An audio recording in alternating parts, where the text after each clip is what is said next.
Are you finding it a little hard to break those bad habits? Today, I want to share with you a simple mindset shift I found really helped me through this process of breaking bad habits by replacing them with good habits. So stay tuned to watch my top 4 steps on how to eliminate bad habits by replacing them with good habits.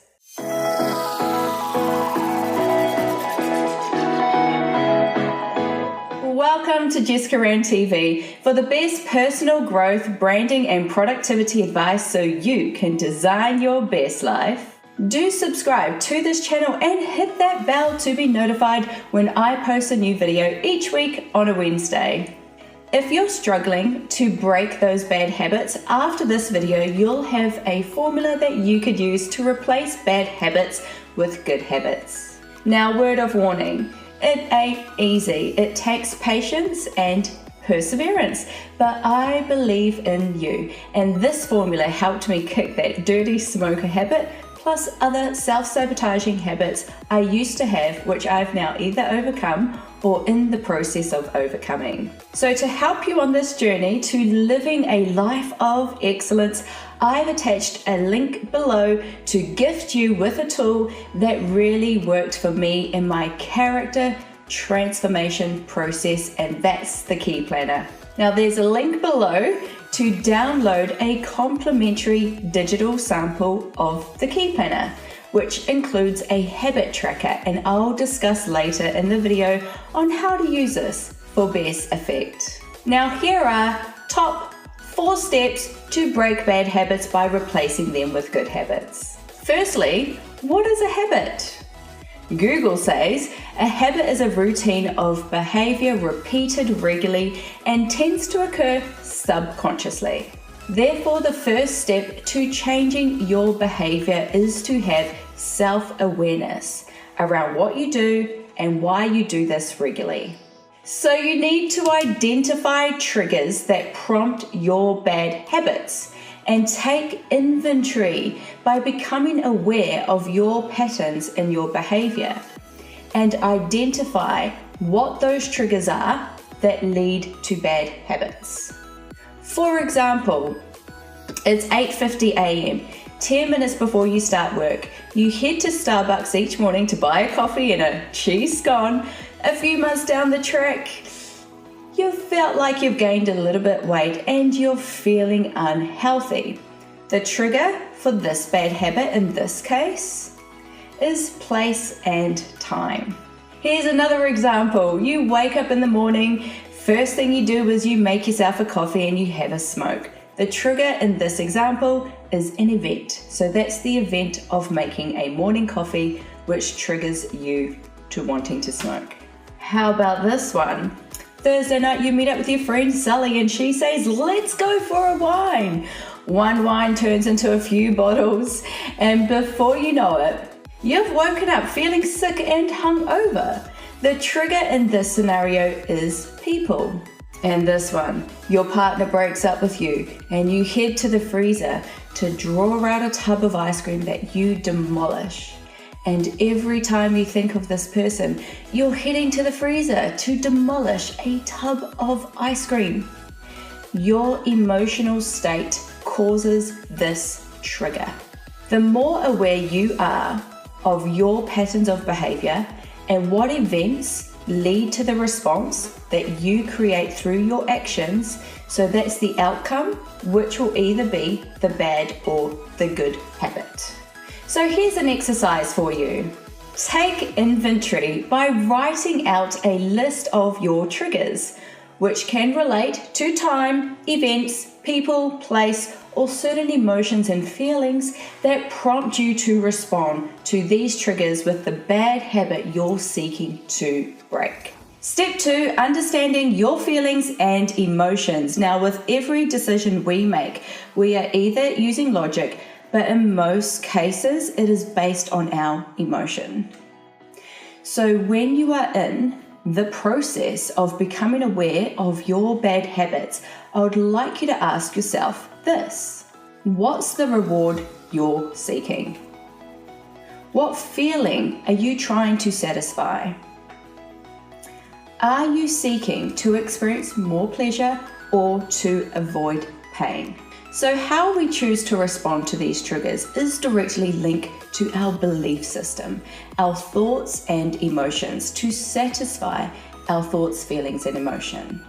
So this could be to seek more pleasure, to avoid pain, or purely out of an automated response habit. So when you are able to become aware of your thoughts and feelings, the reward you're seeking is when you're able to change your behavior on a conscious level. So one thing I did when I successfully stopped smoking, and that was changing my thoughts on how I consciously felt about the habit.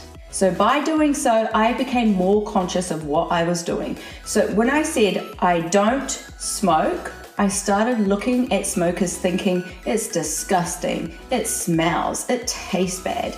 And the smell and the taste started to bug me so much, I would literally dry reach, and I eventually quit completely. In saying that, what this means is we need to cultivate a whole new pattern of thinking from negative to positive. Here's a quick mindset shift. Start by saying, I don't. When you say, I don't do this, you're actively making a decision versus could I or should I? For myself to quit smoking, it took a few attempts because for me, there were so many triggers as this was a habit I started in my teenage years of wanting to be cool. And the feeling I wanted to satisfy initially was acceptance. And because this habit was actioned so frequently, it became an automated response with multiple triggers. When you're seeking to break bad habits, look to work progressively and start simple. Start with the habits that is easy to stop doing, like I don't drink soft drinks, then stop. Then start with another bad habit. I don't eat refined sugar, then stop. Maybe replace it with honey. The more you practice, you're developing yourself to have discipline and self-control. So the more you do this, the easier it gets, I promise. And remember, there is beauty in simplicity. So start by saying, I don't, then action it by stopping. Now let's start right now by commenting below with a bad habit you're going to kick and tell me a good habit you'll replace it with that will satisfy the same feeling or give you a similar reward. Let's move on to step 3, set up a new routine around being consistent with developing good habits. Now let's ponder this. Each time you go to bed, what's an action you'll automatically do without too much thought and effort? For most of us, that would be a trigger. I am going to bed. I wash my face, then I brush my teeth. Brushing your teeth before bed, the trigger, is an automatic response, as it's something you do regularly, which doesn't require so much thought and effort. Can you agree? An effective method that I found was setting up a new routine by anchoring a new habit formation around existing automated behaviors. Now let me give you a few examples. If you want to take vitamins daily, make it easy for yourself by keeping these next to your jug, knowing that every morning you start each day with a tea or coffee. For me, it's my magic bullet as I start my day with a protein shake. Here's another one. You want to break the multiple cups of coffee in a day habit, right? By replacing it with consuming more water. Make yourself a jug of water and with a glass, place it in sight to where you work most of the day. So for instance, this could be at your desk. So if it's in sight, it is in mind. So when you're creating these tiny habit adjustments to your everyday routine, it makes it so much easier to focus on forming new habits. Last example, each morning upon waking, you want to start your day with an attitude of gratitude. So make it easy by having your phone on the other side of the room and in flight mode, and have your journal on your bedside table with a note I am grateful for. So when you wake up, you see it and you action it.